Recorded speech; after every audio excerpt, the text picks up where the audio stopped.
Ito ang tunay na kwento tungkol kay Jesus na nabuhay 2,000 taon na ang nakararaan. Hindi namin talagang alam kung paano natuklasan ng mga bata ang tungkol kay Jesus. Pero maaaring ganito yun.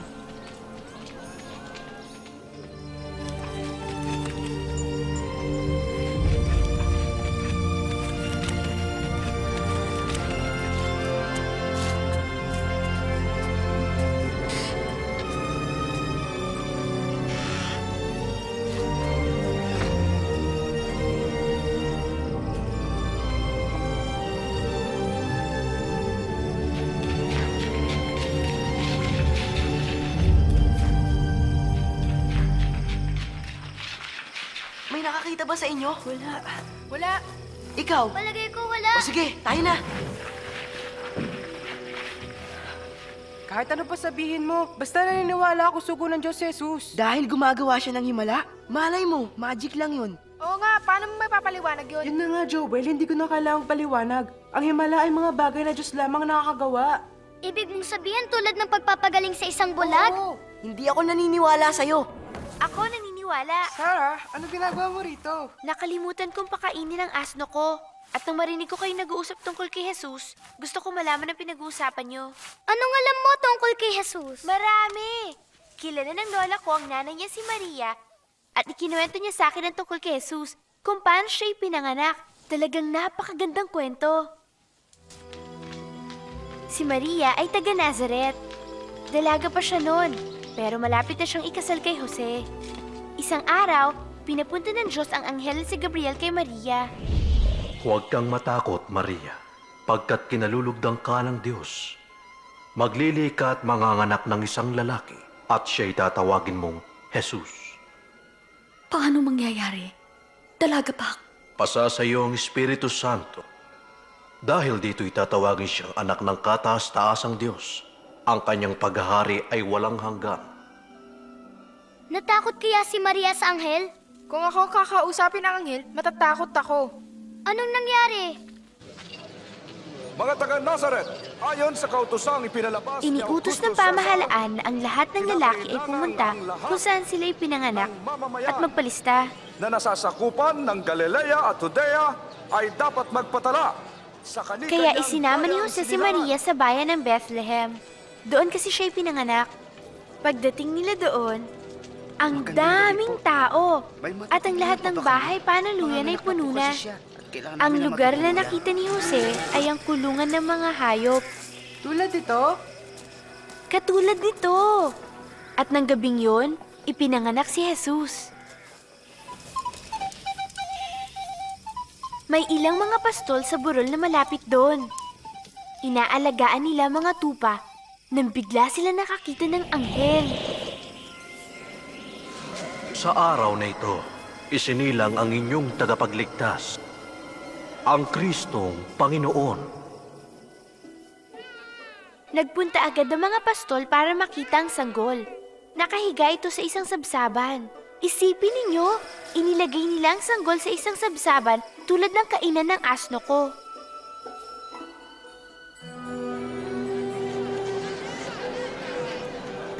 Di nagtagal, dinala ni na Maria at Jose si Jesus sa templo, dito sa Jerusalem. Nakilala nila doon si Simeon, isang taong nagmamahal sa Diyos. O Panginoon ko, kunin mo na ang iyong lingkod ayon sa iyong mga salita. Ipinangako kasi ng Diyos kay Simeon na hindi siya mamamatay hanggat hindi niya nakikita si Jesus. Nakita ko na ang iyong pagliligtas. Ang batang ito ay pinili ng Diyos. Pagpalain nawa kayo. Ang sanggol na yon ang siyang pinili ng Diyos para siyang magpatawad sa lahat ng mga tao. Kahit saan, sa lahat ng inisip, sinabi at ginawa nilang mali, na ang tawag ng Diyos ay kasalanan. Naging sanggol si Jesus. Tapos malaki na agad. Hindi pa siya naging bata? At narinig lahat ng naroon ang tinig ng Diyos mula sa langit. Sabi ng Diyos, ito ang anak kong minamahal na labis kong kinalulugdan. Nagpunta si Jesus sa templo at nakipag-usap sa mga pinuno at mga guro. Kahanga-hanga siyang mag-usap. Kanino anak ang batang ito? Taga Nazaret po siya. Akala po namin kasama namin siya. Magpasensya na kayo sa kanya. At saka umuwi si Jesus kasama ng mga magulang niya. Habang lumalaki siya, lalo siya nagiging matalino. Dapat tuwirin ang mga daang liku-liko at ang mga baku-bakong daan. Isang araw, ay pinuntahan ni dapat Jesus patagin. ang pinsan niyang si Juan na nagbabautismo. Binabautismohan ni Juan ang mga taong gustong sumunod sa Diyos. Binautismohan din niya si Jesus.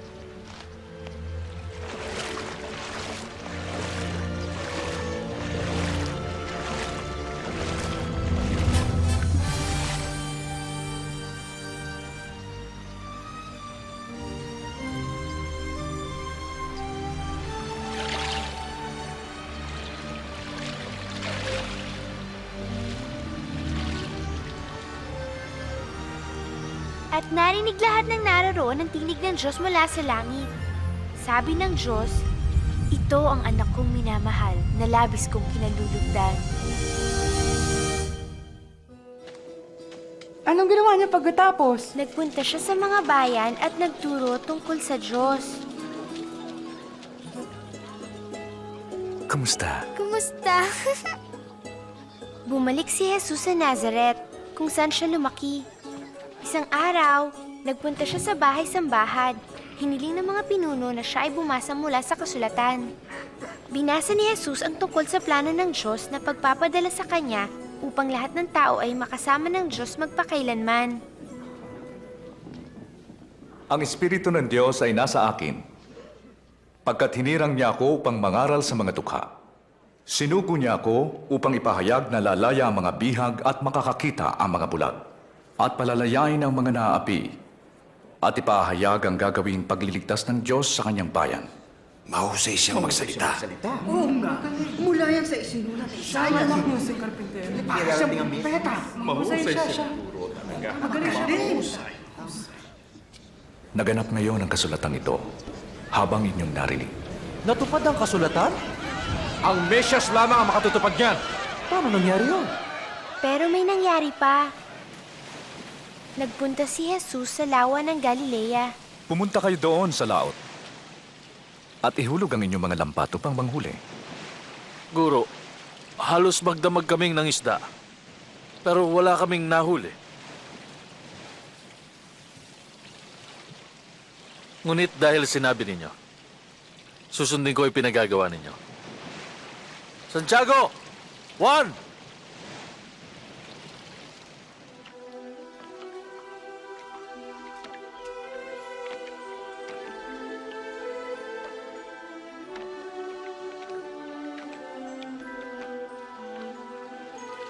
Ang dami!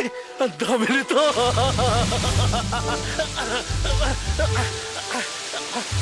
Santiago! Juan! Tulungan nyo kami! Ang dami nito! Dali! Marami ring huli ang lambat namin! Napakaraming isda!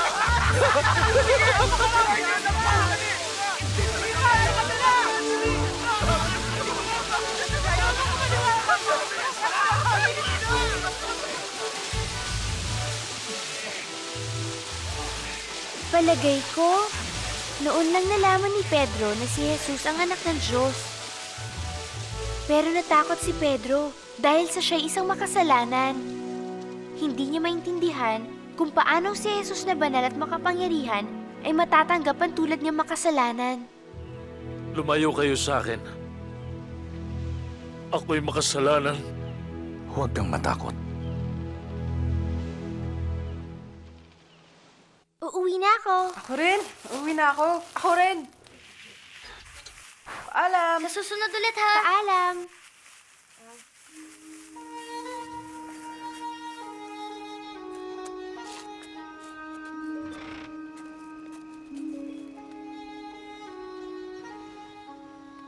Saan ka galing, Benjamin? Sumama ka na naman sa barkada mo, no? Opo, tatay. Naroon ba si Caleb? Opo, tatay. Sinabi ko na sa'yo, ayaw kong sumasama ka sa batang yun. Pero tatay, Alam mo namang naniniwala ang tatay niya sa mga kwento tungkol kay Jesus. bakit po naging mali yun?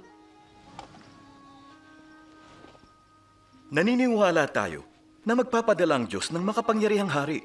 Yung tatay ng kaibigan mo ay naniniwalang ipinanganak sa sabsaban na yun ang hari. Pero, paano po kung tama ang tatay ni Caleb? Hindi, Benjamin. Tama na ang pag-uusap natin tungkol dito. Opo, tatay.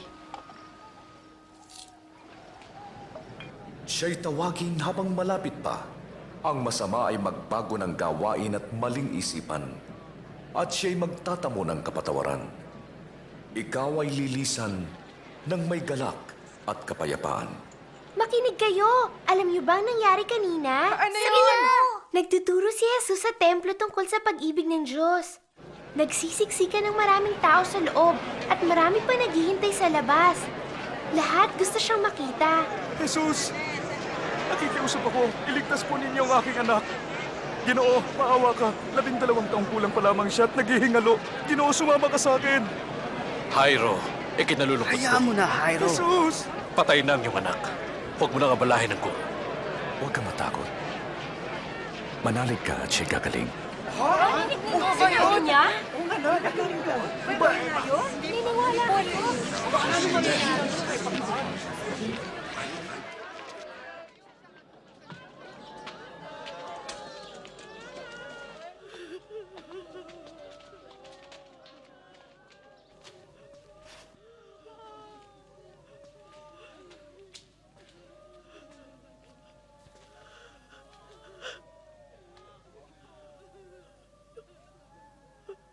Anak,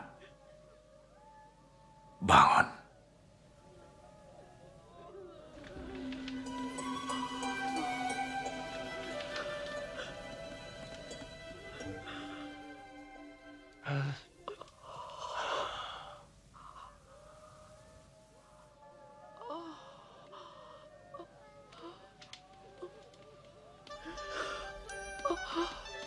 Bigyan niyo siya ng makakain. Talaga? Nagawa niya yun? Oo! Para nga siyang hindi nagkasakit eh. Sabi ng tatay ko, may kaibigan daw si Jesus na masasamang tao. Sabi niya, masasama raw ang kaibigan niya. Totoo yun. Pero yun ay dahil mahal ni Jesus sa lahat ng tao. Kahit sino ka pa. Ikinuwento sa akin ng tatay ko tungkol kay Mateo na tagasingil ng buwis sa mga tao nagpupunta rito sa Jerusalem.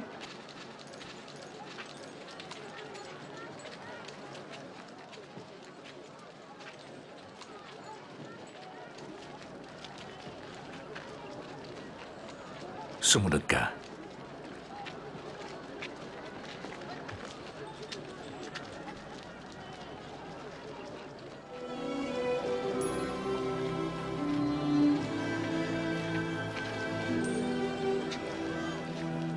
Si Mateo ay isa sa 12 taong pinili ni Jesus na maging alagad. Sila ang matalik na kaibigan at palaging kasama at katulong ni Jesus sa pagtuturo tungkol sa Diyos.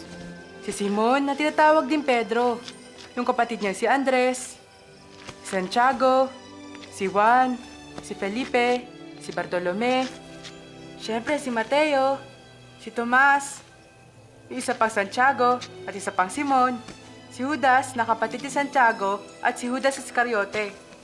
Paano mo natandaan lahat yan? Matalino kasi siya.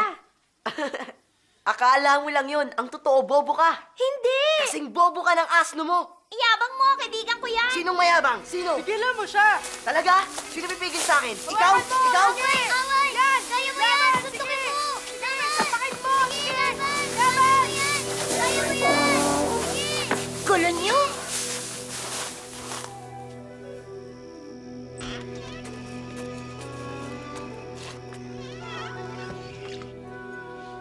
Aray, masakit po. Lalong sasakit yan pag di natin nilinis. Anong nangyari? Nakipag-away po siya. Tinatanong ba kita, Leia? Sorry po. Nakipag-away po kay Caleb. Nagtalo po sila tungkol kay Jesus. Kasama po niyang barkada niya kina Sarah. Sinabi ko na sa'yo, wala kang mapapala sa pakipag-usap tungkol sa Jesus na yan. Hindi siya ang hari natin ngayon at kahit kailan. Pero tatay, sa tingin ko po, maaring siya nga po ang anak ng Tama na! Diyos.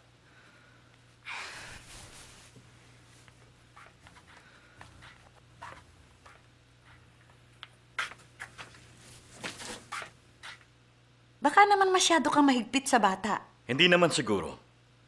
Pero malapit nang matapos yon. Nabalitaan ko na may isang traitor sa mga tagasunod ni Jesus. Kung totoo yun, mawawala na tayo ng problema sa kanya. Ibigin ninyo ang inyong kaaway. gawa ng mabuti ang galit sa iyo. Pagpalain niyo sila na sa inyo lumalait. Ipanalangin ang walang tiwala sa iyo.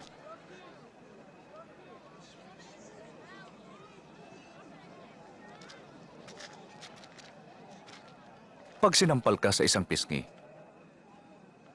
iharap pa rin ang kabila.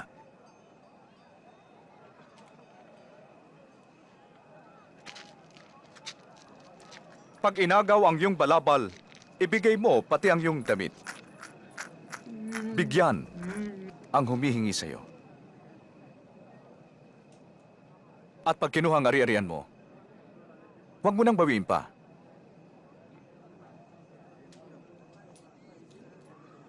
Gawin niyo ang ibig niyong gawin nila sa iyo. Gusto ko siyang makilala. Sa palagay mo, siya kaya ang Mesyas? Anong ibig sabihin ng Mesyas? Pinag-uusapan nila sa templo. Ang Mesyas ay tagapagligtas. Halika, sundan natin siya!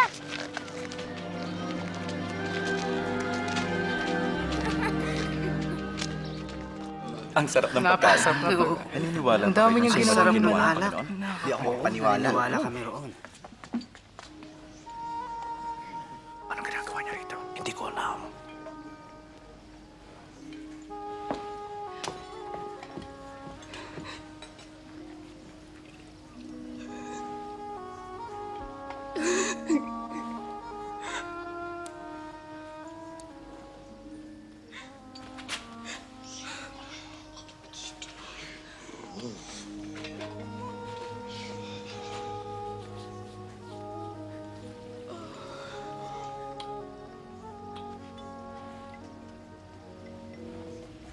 Kung propeta ang taong ito, ay dapat alam niya na makasalanan ng babaeng yan.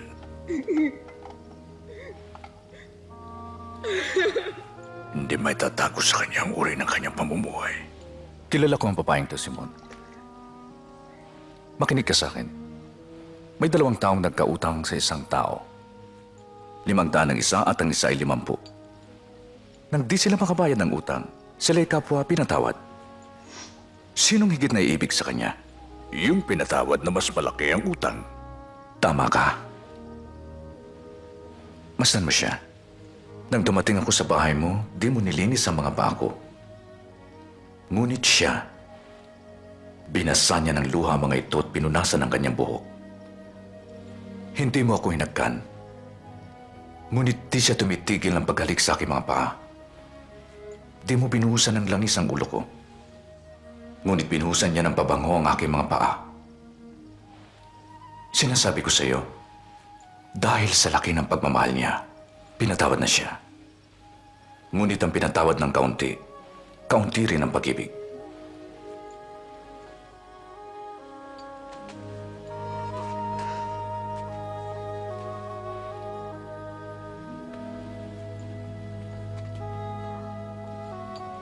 Pinatawad ka na. At ika'y ligtas, umalis kang payapa.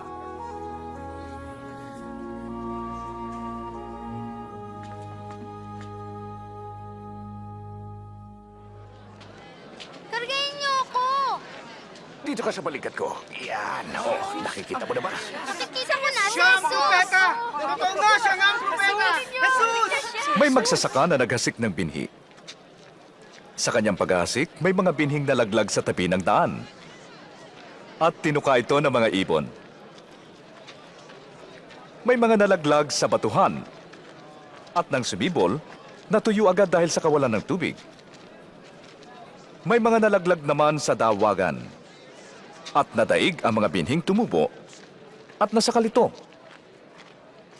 May mga nalaglag sa mabuting lupa. Tumubo ito at nagbunga ng tigi-100. Ito ang ibig sabihin ng talinghaga. Ang binhi ay ang salita ng Diyos.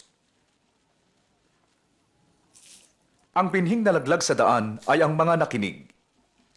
Ngunit dumating ang dyablo at inalis ang salita sa kanilang puso upang di sila manalig at maligtas. Ang nalaglag sa batuhan ay yung mga masayang nakinig ng salita. ngunit walang ugat. Naniwala sila ng sandali. At nang dumating ang tukso, natisod sila. Ang sa tawagan naman ay yaong pagkarinig. Ngunit di nagtagal, sila ay nadaig ng alalahanin at yaman at kalayawan. Kaya't di nahinog ang kanilang bunga. Ngunit ang mga binhing nalaglag sa mabuting lupa ay ang mga nakinig ng salita at may mga pusong tapat at masunurin, nagsikap at nagbunga.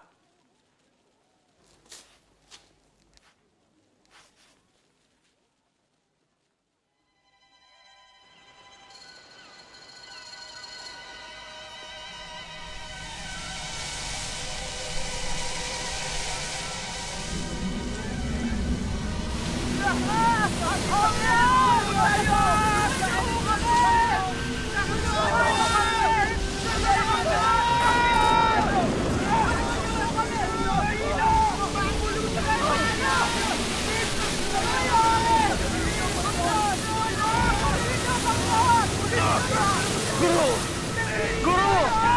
Malalaking halon! Mamamatay kami! Jesus! Malulunod kami! Tulungan mo kami!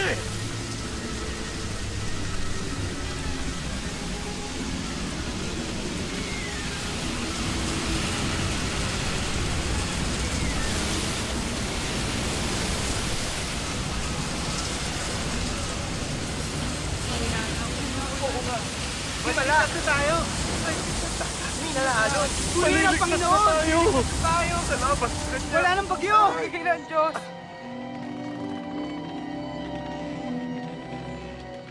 Nasaan ang pananalig niyo?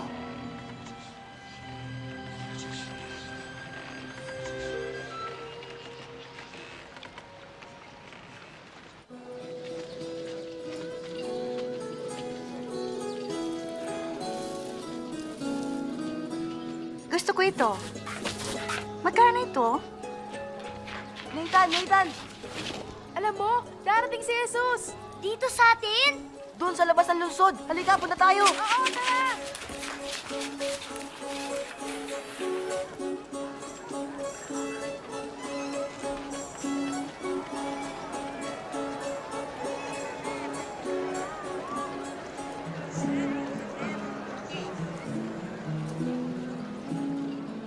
Pasensya ka na sa akin Benjamin.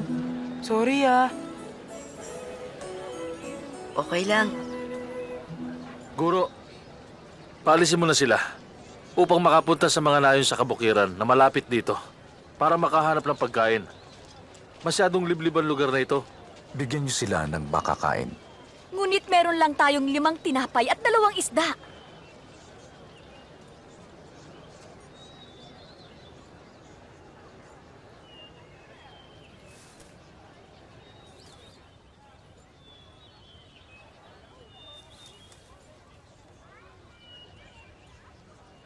Sambahin ka, O Panginoong Diyos at Hari na nagbibigay ng tinapay mula sa lupa.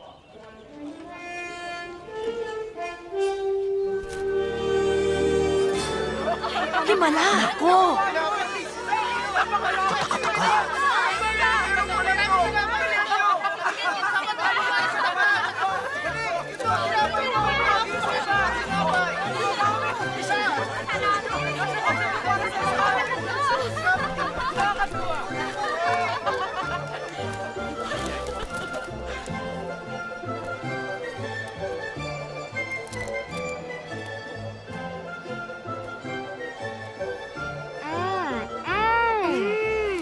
Naniniwala ka na bang si Jesus ang anak ng Diyos?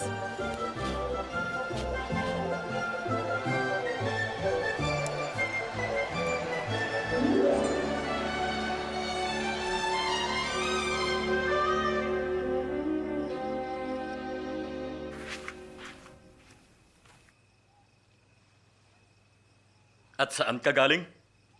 Sasabihin ko po ang totoo. Nagpunta po kami kay Jesus. Bakit?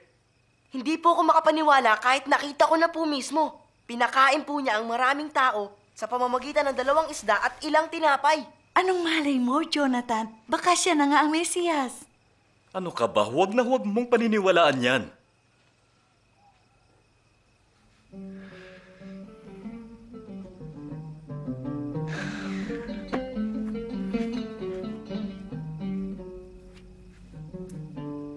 Ano ang aming gagawin? Anong sinasabi ng kasulatan? Paano niyo ito paliliwanag?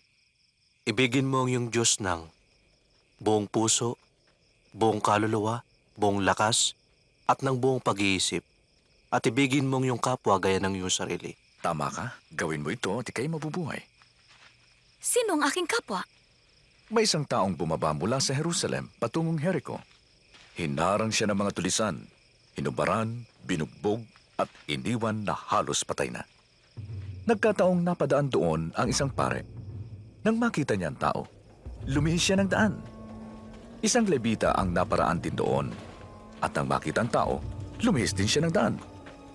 Subalit may isang Samaritano na napadaan din doon. Nang makita niya ang tao, naawa siya. Nilapitan niya ang tao at binhusan ng langis at alak ang mga sugat. Isinakay sa kanyang asno at dinala sa bahay panuluyan para doon alagaan. Kinabukasan, binigyan niya ng pera ang may-ari. Sinabi niya, alagaan mo siya at kung kulang pa yan, babayaran ko sa aking pagbabalik. Alin sa tatlong ito ang naging kapwa sa taong hinarang ng mga tulisan? Yung pong tumulong sa kanya. Gawin niyo rin yun. Hayaan niyong lumapit sa akin ang malilit na bata. Huwag niyo silang bawalan pagkat sa tulad nila ang karya ng Diyos. Sinasabi ko sa inyo, sino mang di tumatanggap sa kaharian ng Diyos tulad ng isang bata ay di makakapasok doon. Sino mang tumatanggap sa batang ito ay tumatanggap sa akin. At sino mang tumatanggap sa akin, tumatanggap sa nagsugo sa akin. Ang pinakaaba sa inyo ay ang pinakadakila.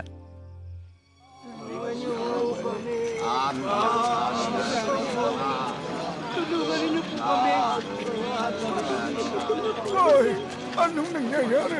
Si Jesus na taga Nazaret, dumadaan. Jesus, anak ni David, maawa ka sa akin.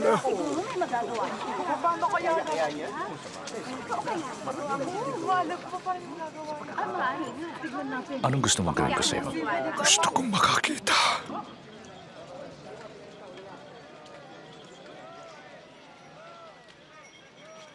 Makakakita ka. Pinagaling ka ng iyong pananampalataya. Nakakakita na ako. Nakakakita na ako.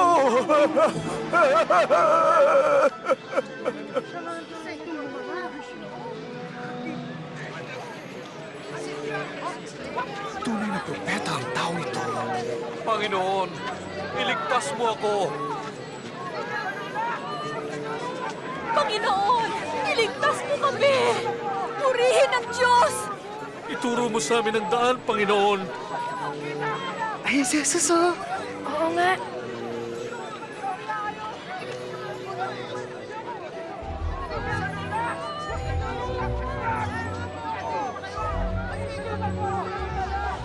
Bakit nasa puno yung mama? Paano kasi maliit siya?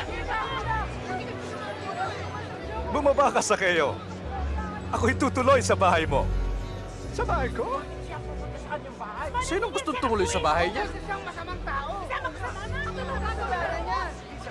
Paano nakilala ni Zacchaeus si Jesus?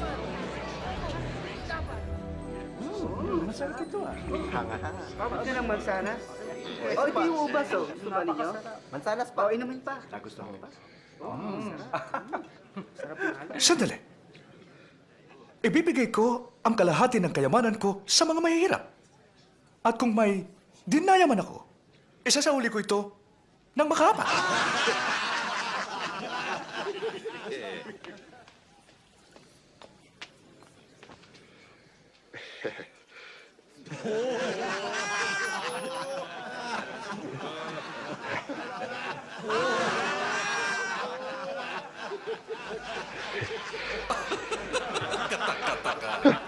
Isang maniningil na buwis nagsasauli ng kanyang nakolekta. Imposible. Dumating sa tahanang ito ang kaligtasan, pagkat ang taong ito ay lahi rin ni Abraham. Naparito ang anak ng tao upang iligtas ang nawala.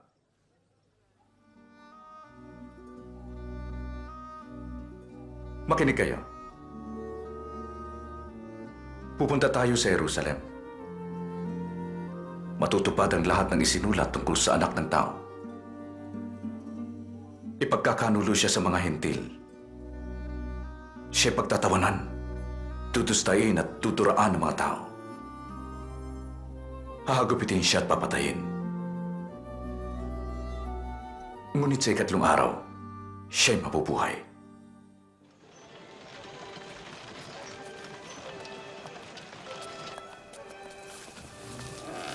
Hi, Sarah! Hi! Hi!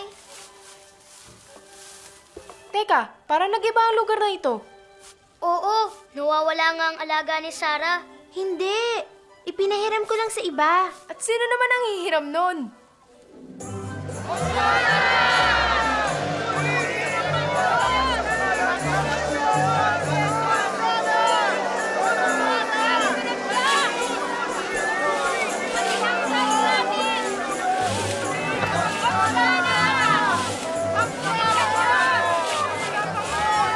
Guro, patahimikin mo ang iyong mga tagasunod. Sinasabi ko sa inyo, kung di sila iimik, ang mga bato mismo ang sisigaw.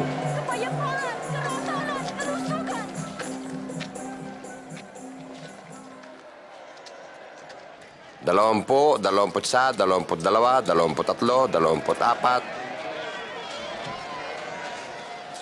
24, 34, 35, 36.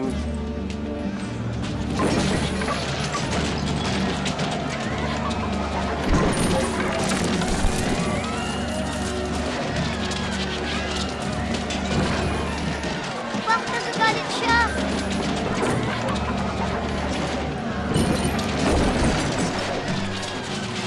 Paano naman kasi? Ginawa nilang palengke ang pinagsasambahan sa Diyos. Nasusulat! Bahay dasala ng bahay ko! Ngunit ginawa niyo itong gugat ng mga magnanakaw! Matuwi siya sa aking mga hayop! Pigilin siya!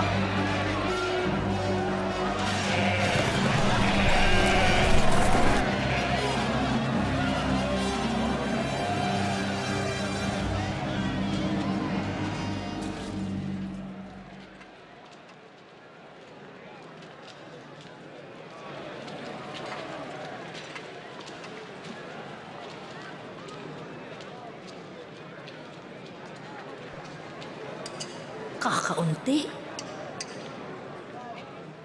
Wala na ba? Makinig kayo. Ang balong ito ay naghandog ng higit sa kanilang lahat. Silang lahat ay nagbigay ng bahagi lamang ng kanilang kayamanan. Ngunit siya, dukha na nga'y nagkaloob pa mula sa lahat ng kanyang kabuhayan. Guro, alam po namin kayo'y nagtuturo ng tama. Alam namin na hindi ka nagtatangi ng tao, kundi itinuturo nyo ang katotohanan. Sabihin nyo, tama po bang magbayad tayo ng buwis kay Cesar o hindi? Mag-ingat ho kayo. Lililangin lang kayo niyan. Pahingi ng isang denaryo. Salapin pilak?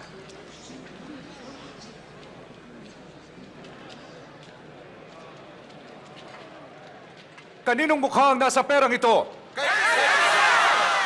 Ibigay kay Cesar ang para kay Cesar. At sa Diyos ang para sa Diyos. Anong masasabi mo?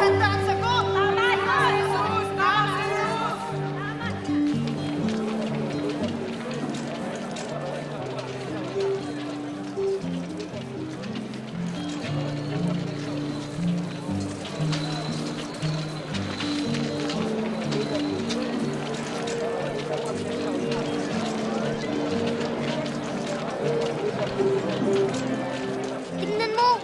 Ayun si Pedro. Ano kayang ginagawa niya?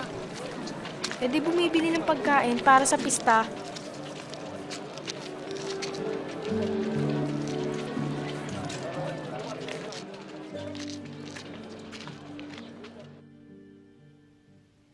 Inaasam-asam ko ang makasalo ko kayo bago ako maghirap. Tandaan nyo, Hindi ako kakain ito hanggang hindi ito mabibigyang kaganapan sa kaharian ng Diyos.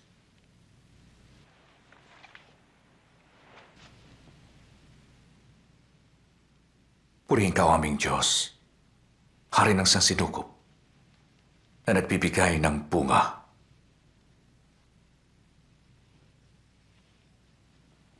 Kunin niyo ito at pagkati-hatian.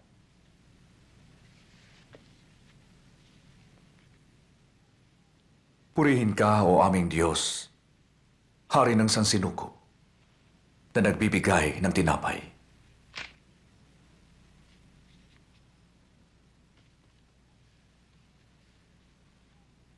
Ito ang aking katawan na ibinibigay sa inyo. Gawin niyo ito bilang pag-alaala sa akin.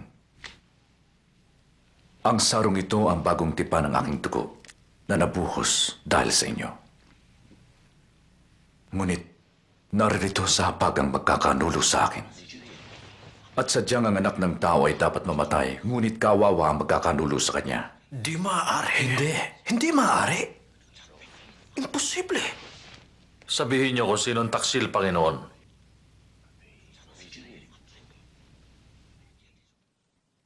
Panginoon, nakahanda po ako mabilanggo at mamatay na kasama mo. Tandaan mo, Pedro, bago tumilawak ang manok sa araw na ito, 3 beses mo akong ipagkakaila.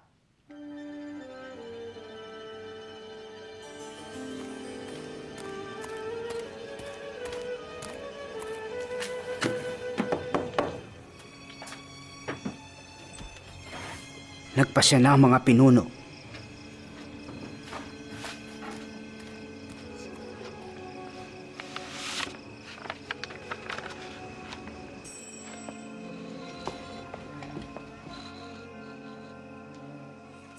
Jonathan? Ano yan? Mukhang nabibilang na ang mga araw ng Jesus na yon at magugulat si Benjamin. Nakatanggap ako ng balita. Isa sa mga disipulo, si Judas Iscariote, siya'y nakipagkasundo na ipadakip si Jesus.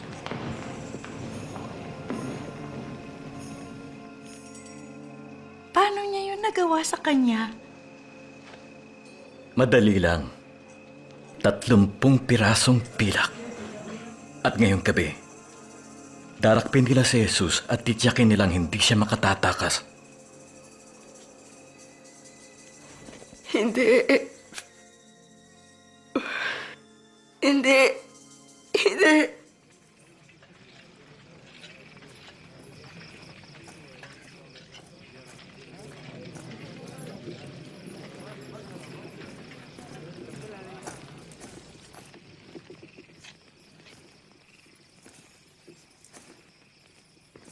Judas.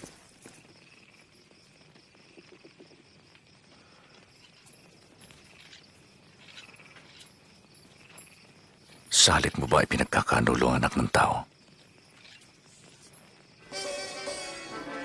Panginoon! Lalaban na ba kami? Dakpin siya! Tama na ito!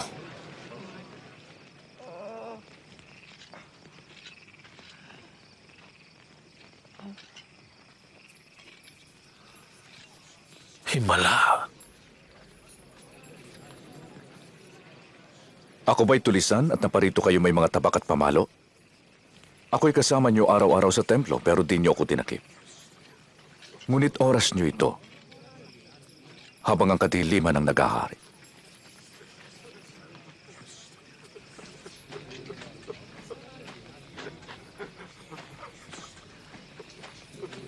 Hulihin siya.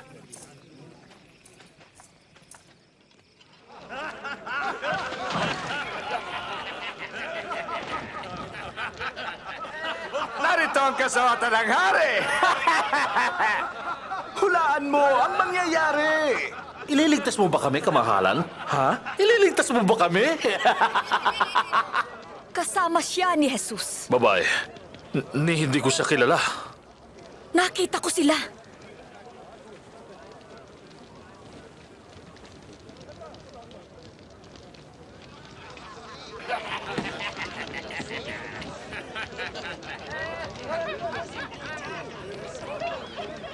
Isa ka rin sa kanila. Nagkakamali ka.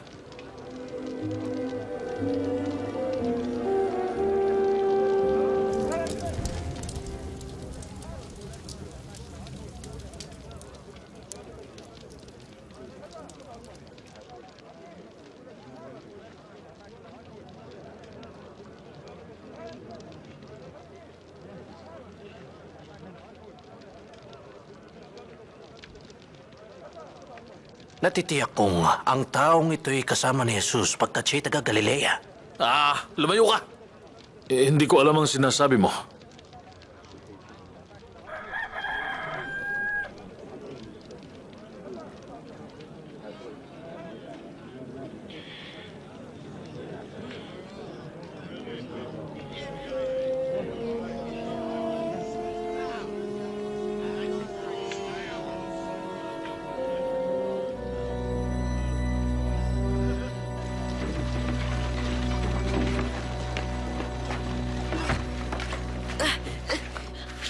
Nathan! Ano yun, Benjamin? Si Jesus! Nanganganib siya! Halika! Sabihin natin sa iba! Si Jesus!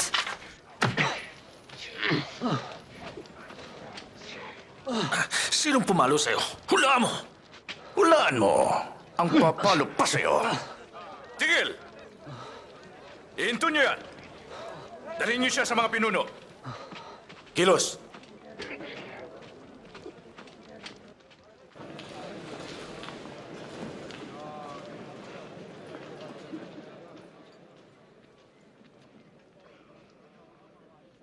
Sabihin mo, ikaw ba ang Mesiyas? Sabihin ko man, di kayo maniniwala. At kung magtanong naman ako'y, di niyo ako sasagutin. At mula ngayon, ang anak ng tao ay mauupo sa kanan ng kataas-taasang Diyos. Ikaw ba ang anak ng Diyos? Sinabi mo nga ako nga. Narinig niyo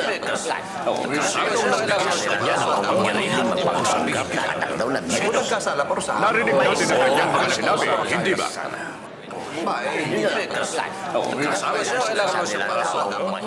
Dadali namin siya kay Pilato.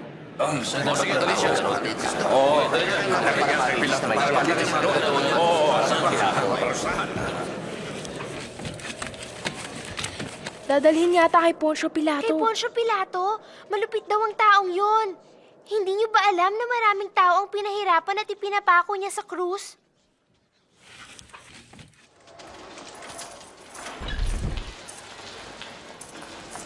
Lakad!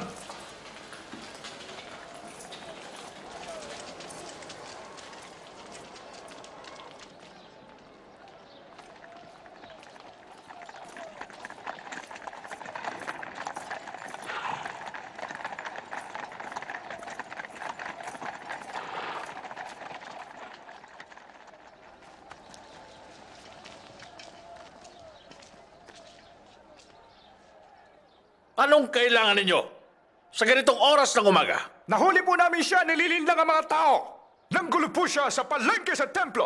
Ano ang magiging hatol sa kanya? Parusahan siya. Wala akong nakikitang dahilan para hatulan ang taong ito. Nagkasala siya. Sabi niya huwag magbayad ng buwis kay Cesar. Nagpapanggap siyang Mesyas. Isang hari. Hari? Ikaw ba ang hari ng mga Hudyo? Sinabi mo nga ko nga. Siya ay nagsimula sa Galilea at ngayon naparito. Sa Galilea? Siya ba'y taga Galilea? Kung gano'n ay, bahala si Herodes sa kanya. Narito pa siya sa Jerusalem, hindi ba? Dalhin siya kay Herodes.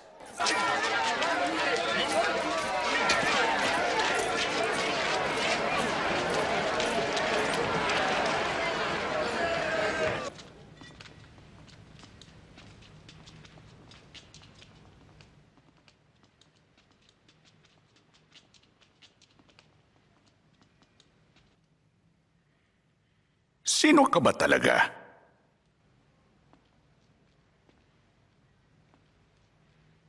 Sino ang iyong mga alagad?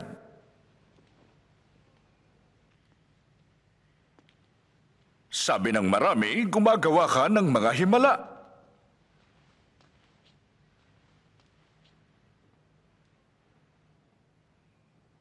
Maghimala ka nga.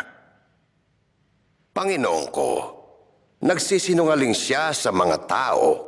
Siya daw ang hari. Ang taong ito? Hari?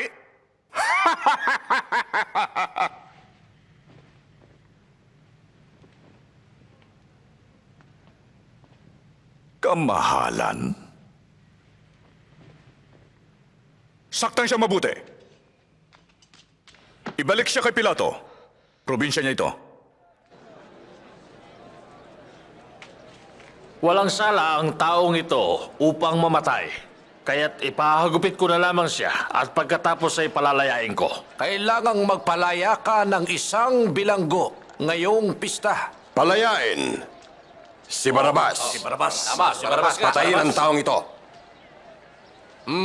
Ibigay niyo sa amin si Barabas. Ipako siya sa krus! Ikaw, hagupitin siya.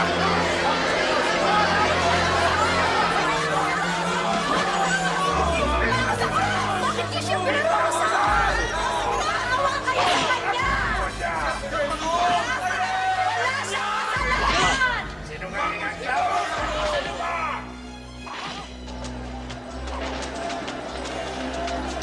Tabi! Tumabi kayo! Tabi! Tumabi kayo! Lumayo kayo sa kanya!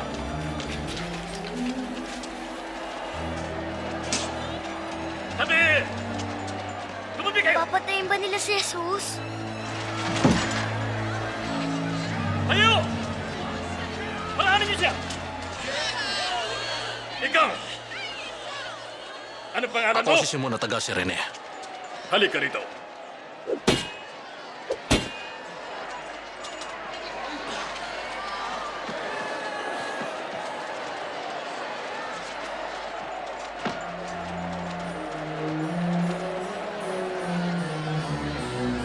Tabi! Tabihan niyo siya!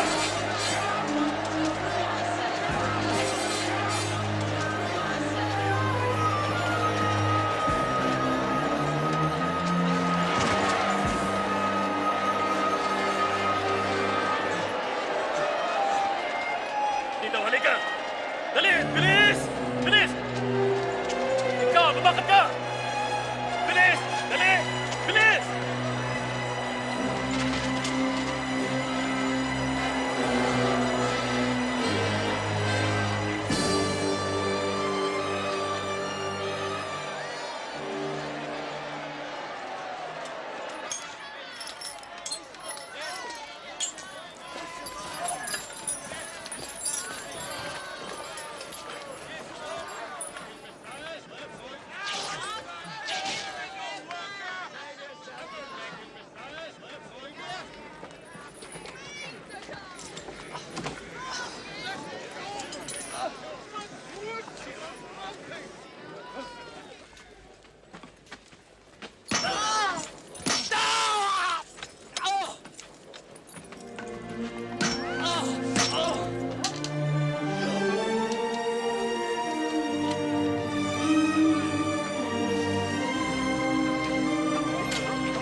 Pinahin ang mga tali!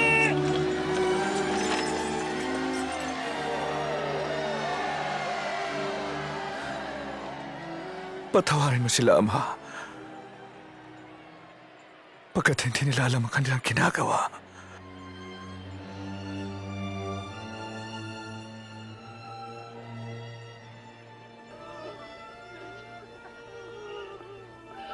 Nagligtas siya ng iba. Iligtas naman niya ang kanyang sarili. Oo! Kung ikaw ang Mesyas, bumaba ka sa krus at iligtas mo ang iyong sarili! Maghimala ka ngayon!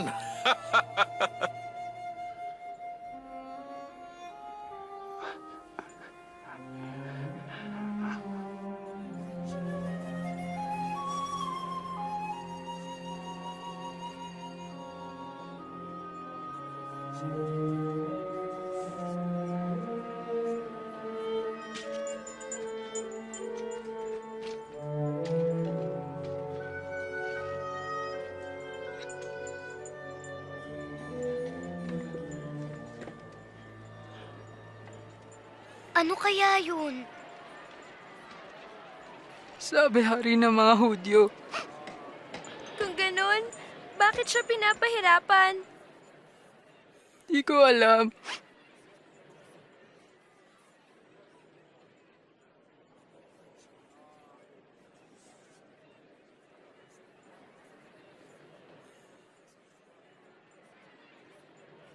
Jonathan, sa palagay mo,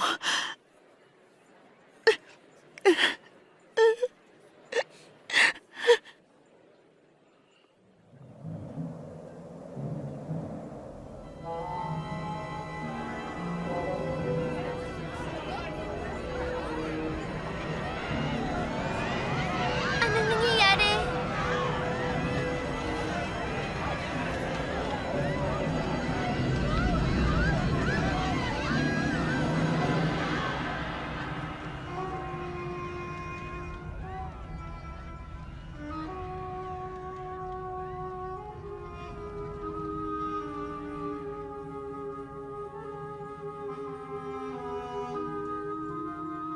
Ama.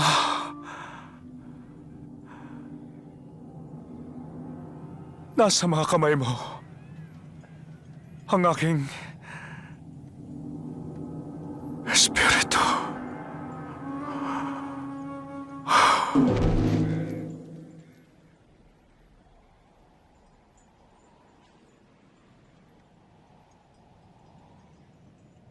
Inihanda ko na ang libingan ng guro. Kukunin ko na ang katawan niya. Sige, kunin mo na.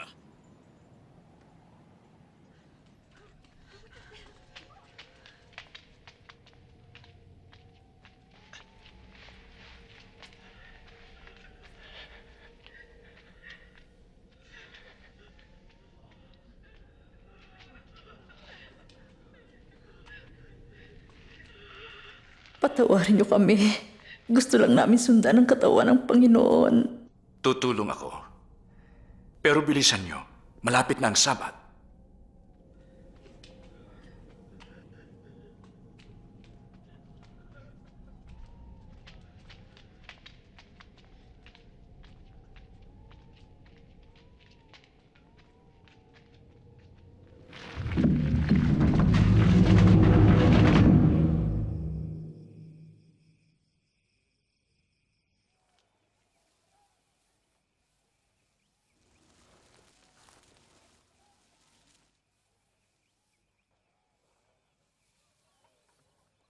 Hindi na yata natin makikita si Jesus. Teka, sandali. Natatandaan ba ninyo yung lagi niya sinasabi? Alin? Alam ko na. Sabi niya sa 3 araw, mabubuhay siyang muli.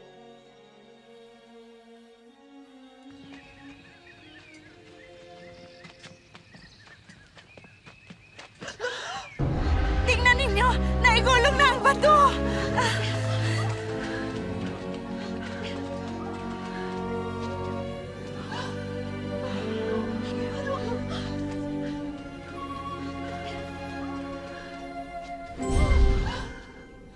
Bakit niyo hinahanap ang buhay sa gitna ng mga patay? Wala siya rito. Siya'y muling nabuhay. Tandaan ninyo ang sinabi niya sa inyo sa Galilea.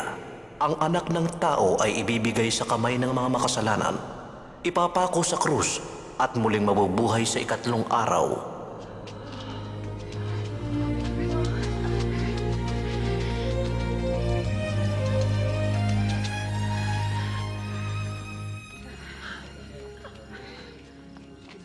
Makinig kayo! Gumulong ang bato! Pumasok kami! At ang katawan ng Panginoon... Wala na? Wala na. At nakita namin doon, mga anghel nagniningning. Parang araw. Sabi nila, bakit hinahanap niyo ang buhay sa mga patay? Totoo ito. Paano nangyari yun? Sabi nila. Maniwala kayo. Paano mangyayari yun? Totoo ito. Nakita namin sila. Tignan ninyo. Walang laman ang libingan. Wala na ang Panginoon. Pedro, maniwala ka sa amin.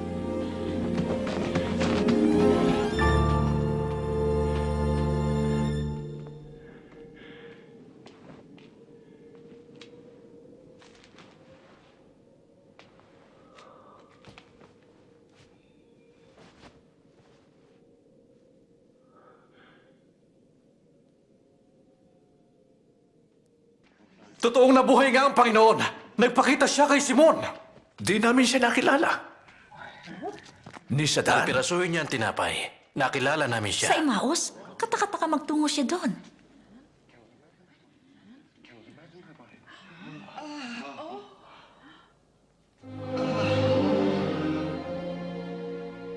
Sumainyo ang kapayapaan.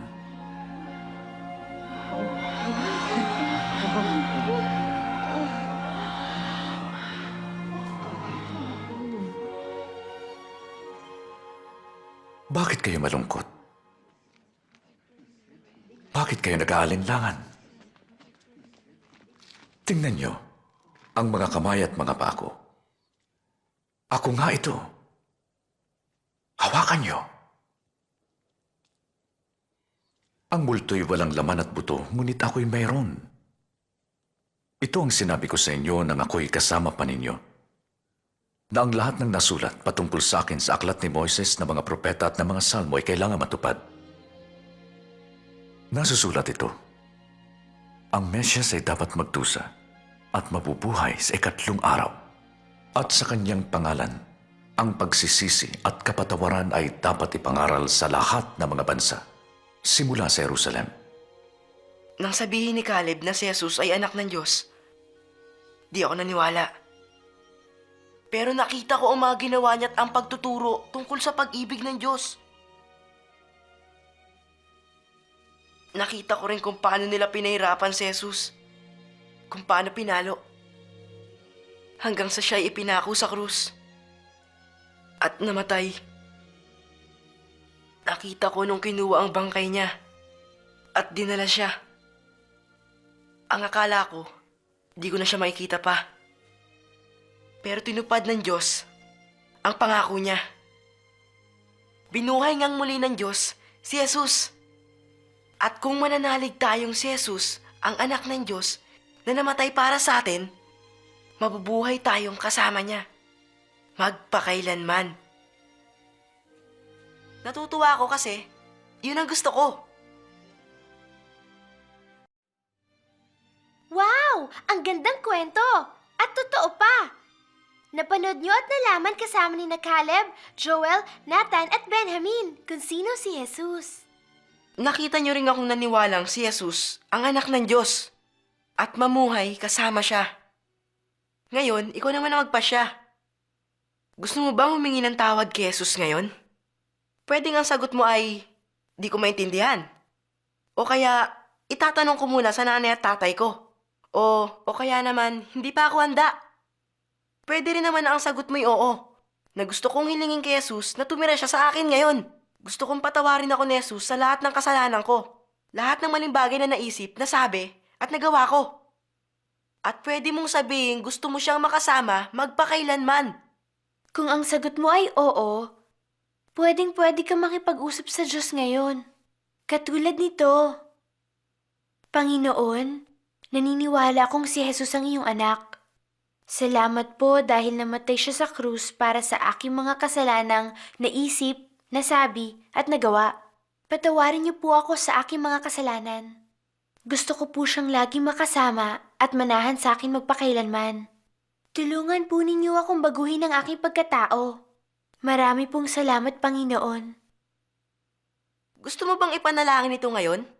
Kung ang sagot mo'y oo, makipag-usap tayo ngayon sa Diyos. Dahan-dahan ako mananalangin. At pwede kang sumunod sa akin. Panginoon, naniniwala po kong si Jesus ang iyong anak. Salamat po dahil namatay siya sa krus.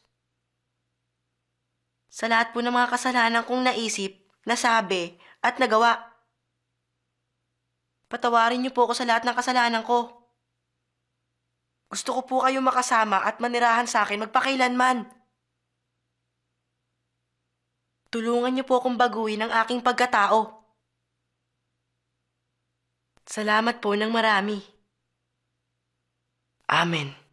Ngayon, maniwala ka sa pangako ng Diyos na mahal ka niya, pinatawad ka niya at lagi mo siyang kasama. Kung nananalangin ka, mabuting sabihin mo ito sa iyong nanay at tatay, lolo at lola at mga kaibigan. Nagsisimula ka na ngayon sa magandang buhay. Kaibigan mo na ngayon si Jesus at ang Diyos ang kanyang Ama. May 4 na bagay na makakatulong sa'yo para maunawaan mo ang pag-ibig ng Diyos. Magbasa ka ng Biblia araw-araw. Napakaraming pangako sa'yo ng Diyos. Makipag-usap ka sa Diyos. Magagawa mo ito kahit anong oras, kahit kailan, kahit saan. Ikwento mo sa iba si Jesus. At sumama ka sa mga taong mahal at kilala si Jesus. Natutuwa kami na naikwento namin sa'yo ang buhay ni Jesus. Ngayon, ikaw naman. Ikwento mo sa kaibigan mo.